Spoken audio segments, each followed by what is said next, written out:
Muito bem, estamos de volta aqui com as nossas claves notariais registrais, tratando da determinação jurídica extrajudicial,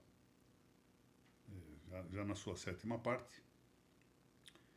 As nossas claves notariais registrais têm o apoio, para mim, muito prestigioso, dos confrades e confreiras da Academia Paranaense de Direito Notarial Registral, bem como da Noregra do Paraná. Eu, então, apresento os meus melhores agradecimentos e cumprimentos ao Dr. Matheus Afonso Vido da Silva, presidente dessa relevante entidade paranaense.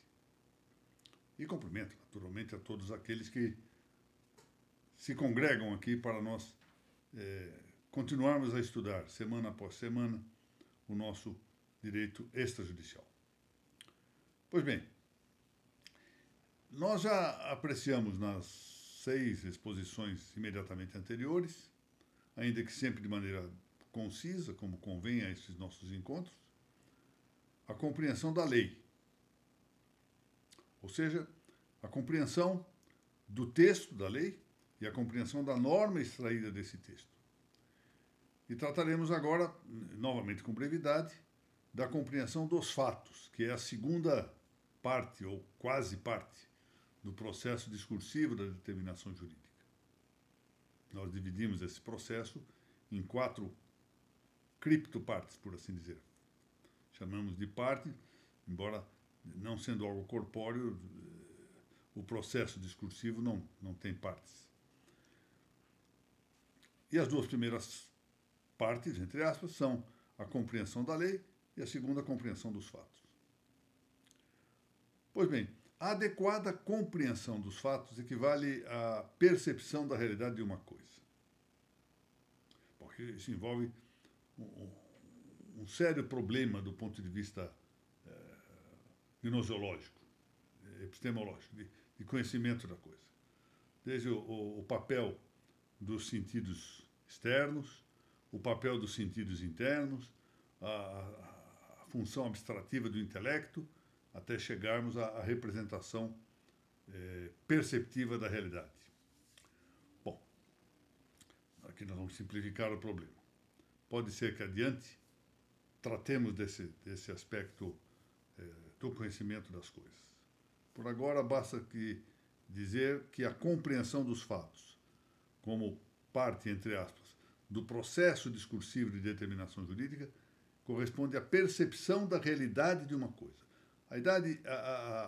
A nota aqui está centrada na ideia de realidade, como vamos ver mais adiante.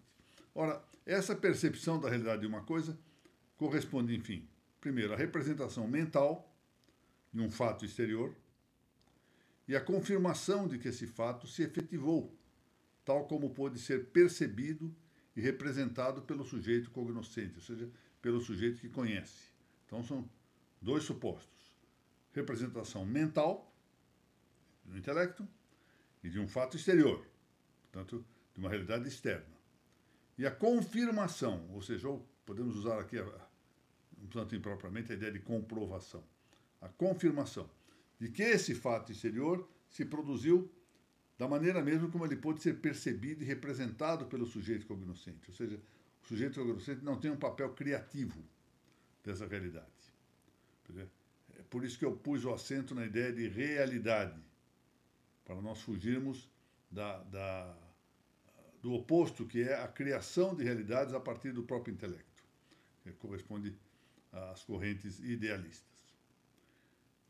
Essa representação mental, isto é, a percepção da realidade objetiva de cada coisa, abrange não apenas a consideração da coisa em si própria, mas também compreende suas causas, compreende seus efeitos, compreende suas circunstâncias e vai-se além.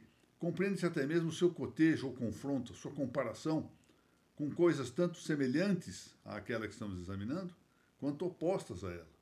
E normalmente isso é o que nós fazemos no campo do direito. Se estamos examinando, por exemplo, numa ação de despejo, o locatário, suposto locatário, réu numa ação de despejo, diz, não, eu não sou locatário, esse imóvel eu estou ocupando gratuitamente. Isso é um comodato. O que nós vamos fazer? Nós vamos examinar exatamente os elementos, os requisitos de uma locação, os requisitos de um comodato, vamos confrontar os institutos para compreendermos, ou seja, percepcionarmos a realidade objetiva das coisas. Esta lição não é nova.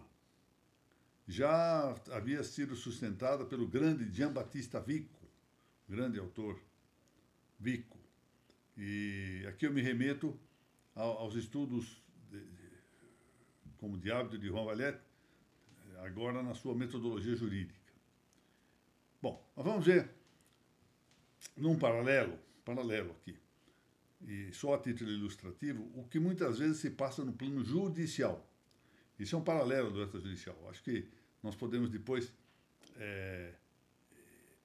aplicar ao extrajudicial isso que eu vou falar do judicial, mutatis mutandis, ou seja, mudando aquilo que deve ser alterado, efetivamente. Eram os meados do século XX, quando o presidente da Suprema Corte da Espanha, de Madrid, José Castantobenhas, queixara-se quanto à atuação dos juízes do jurisdicional, portanto, dos magistrados do Poder Judiciário da Espanha, de não atenderem eles à chamada diagnosis del hecho, diagnose do fato, diagnosis del hecho. E parece que esse reclamo, ou seja, de decisões abstratas, a priorísticas, decisões que como disse certa vez um ministro já aposentado, que foi do Supremo Tribunal Federal, o ministro Sepúlveda Pertence, são decisões prêt-à-porter, que servem para tudo e podem não servir para nada. E exatamente porque servem para tudo, não servem para nada. Parece, então, que essa queixa de Castantobenhas pode repetir-se, reiterar-se em nossos tempos. Bom, no plano da magistratura judicial, a propósito, há mesmo um tópico. Nós juízes comentamos isso com frequência. A maneira de um xiste, maneira, portanto, hoje, de uma anedota, em tom jocoso, mas que, na verdade, foi um tópico que se converteu piedosamente em um xiste, porque, no fundo, esse tópico foi, muitas vezes, ou ainda é, em alguns setores, uma proposta de atuação judicial. Eu próprio, por exemplo, ouvi há alguns anos, em uma solenidade pública da posse de um grande desembargador aqui do Tribunal de Justiça de São Paulo, a afirmação de que os juízes deveriam decidir com rapidez, sem importar-se com a prudência, ou seja, sem importar-se com a melhor ou pior determinação do direito. Isso estava sendo dito por uma pessoa, diga-se de passagem, por uma pessoa séria, mas que estava imbuído desse escopo, dessa finalidade de atuação. De maneira que a ideia era essa: olha, decidam de algum modo porque os tribunais corrigirão os erros. É uma suposição nem sempre correta. Mas, então, eu dizia, esse xiste, entre aspas, que se fez tópico, diz com palavras mais ou menos semelhantes a essa: olha, decida qualquer coisa, o tribunal retifica. Bom, eu não sei bem o que dizer, se isso é um louvor à precipitação, ou seja, decidir de qualquer modo, vencer quantidades, celeridade pura e simplesmente, sem ponderação, ou se é um elogio à indiferença com a sorte alheia. Porque esse é um problema do judicial, né? Os processos não são folhas, ou não são bytes. Os processos escondem, na verdade, dramas pessoais. Eu sempre gosto de pensar isso e referir no meu gabinete: olha, nós estamos lidando aqui com casos, frequentemente, em que uma velhinha, para não passar fome, precisa receber alguma coisa. Ou estamos lidando aqui com uma fraude que o governo precisa recuperar o dinheiro que era do contribuinte e que está sendo desviado. E assim por diante. Ou seja, são dramas humanos. Só quem não teve, não respondeu a um processo é que não sabe como é duro estar pendente de uma decisão alheia em um processo. Então é preciso, aqui, as duas coisas: a celeridade possível, mas também a ponderação. Buscar realizar o justo. Até porque, pensemos bem, o juiz de primeiro grau não está dispensado de agir e decidir em consciência. Secundum conscientiam. Tem que se olhar no espelho, não é? Então, não é só rapidez.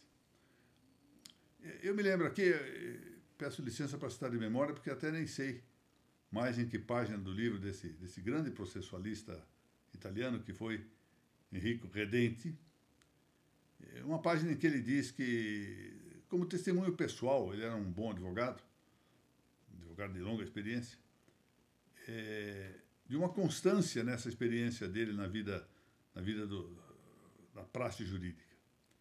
Era que nos processos, uma bastante aproximação da verdade resultaria, com muita frequência, de uma atividade judicial progressiva, ou seja, de uma depuração em primeiro grau, de uma melhoria em segundo grau e, eventualmente, se houver um terceiro grau, algo que, então, trabalha sobre duas depurações e vai melhorando.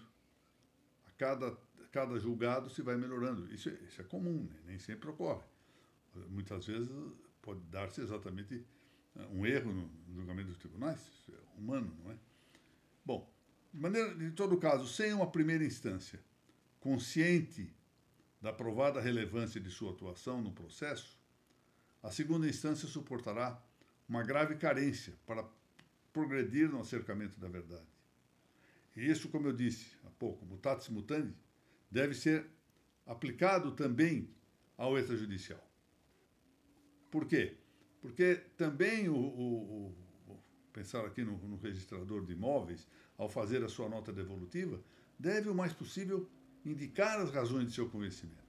Por mais que ele saiba que quem vai decidir, afinal, num dado caso, seja o corregedor permanente, ou seja a Corregedoria Geral, ou, no caso de São Paulo, o Conselho Superior da Magistratura, ele tem o dever de procurar o mais possível esclarecer e fundamentar a sua posição, tentar persuadir aqueles que atuam nesse processo registral do acerto da posição sustentada por ele. Então é um dever de consciência. Portanto, algo que, além de ter um aspecto social, uma função social, de racionalidade, de preservação da ordem jurídica e de sustentação dessa ordem, diz respeito também à própria personalidade, à própria pessoa de quem decide, sujeito a uma consciência, sujeito ao tribunal de Deus. Bom, em nossos dias, com os recursos informáticos que estão à nossa disposição, o problema parece mesmo agravar-se, nós sabemos disso. Em um célebre livro, vem a propósito isso, sobre o julgamento de um alemão, não é? Adolf Eichmann, pelo Tribunal de Jerusalém, a conhecida pensadora Hannah Arendt opinou que Eichmann foi alguém que se corrompeu pela modéstia. Às vezes ocorre isto, ou seja, quem tem que decidir pela primeira vez é tomado de um acesso de modéstia e não sustenta adequadamente. Prefere deixar a responsabilidade da decisão para situações ou instâncias posteriores. Em outros termos, o que ocorre isso é um adesismo não crítico a opiniões dominantes e a soluções superiores ou a casos consensuais, com que, essa é uma observação que a própria Hannah Arendt indica, as pessoas pensam que estão dispensadas de ter ideias próprias. Copia-se o precedente, ponto e basta. Eu me lembro aqui, queria contar esse episódio, certa vez tivemos um caso lá na 11ª Câmara, complicado, era um processo complicadinho e tudo, o gabinete se reuniu comigo para debatermos o que fazer, eu dei umas tantas orientações, eu disse, olha, vamos tentar nessa linha, preparem algo, preparem material de estudo, eu vou estudar e fazer o voto depois. Aí, passada uma semana, aquilo não voltava, chamei o pessoal do gabinete, cadê aquele caso? Ah, nós não conseguimos baixar porque não encontramos nenhum precedente. O que tem a ver o precedente? Não tem precedente, julgamos sem precedentes. Por que nós temos que ter precedente para julgar? Somos nós que temos que julgar. A decisão é nossa, a consciência é nossa. Nós é que temos que fazer isso. Então, esse é o problema desse adesismo não crítico a opiniões dominantes. É mesmo que é preciso, naturalmente, respeitar a autoridade de algumas opiniões, não há dúvida. Essa autoridade tem que ser respeitada. frequentemente ela está certa, mas pode não estar. Grandes luminares do direito eram frequentemente votos vencidos no seu tempo e hoje as suas teses são as admitidas nos tribunais. Bom, há quem aviste nesse tipo de atitude, e aqui deixemos uma margem para uma certa impiedade nessa observação, que há aqui uma espécie de arrivismo. No caso do juiz, um arrivismo judicial, ou seja, as instâncias iniciais passam a ser meros lugares de repetição das decisões dos tribunais. Fazem uma resenha das decisões dos tribunais e pronto, está resolvido o problema. Abdicam do ânimo de diagnosticar fatos e de buscar o direito em cada caso concreto. A mesma coisa deve dizer-se do registrador, deve examinar o fato, examinar o caso, sustentar as suas posições. De maneira que, no caso do juiz, as instâncias judiciais não derradeiras, né, não as finais, têm hoje o facilitismo, por assim dizer, das repetições de precedentes que vão aparecendo com facilidade pelos meios informáticos. Então, essas instâncias iniciais correm o grave perigo de se reduzirem ao papel, digamos assim, de diáconos, em rigor despiciendos, de um mero rito de passagem. Transformam as suas decisões em rito de passagem. Isso aqui não tem importância. Vai se decidir lá, eu não vou sustentar nada. Isso não está certo. Isso não está certo. Bom, nós vamos prosseguir ainda um tanto nessa questão, porque temos de examinar aqui não só, portanto, a ideia de aproximar-nos da realidade, a percepcionar, mas também os meios com que nós devemos confirmar essa realidade. Uma boa semana a todos, que Deus nos proteja e nos vemos, se Deus permitir, na próxima terça-feira. Obrigado.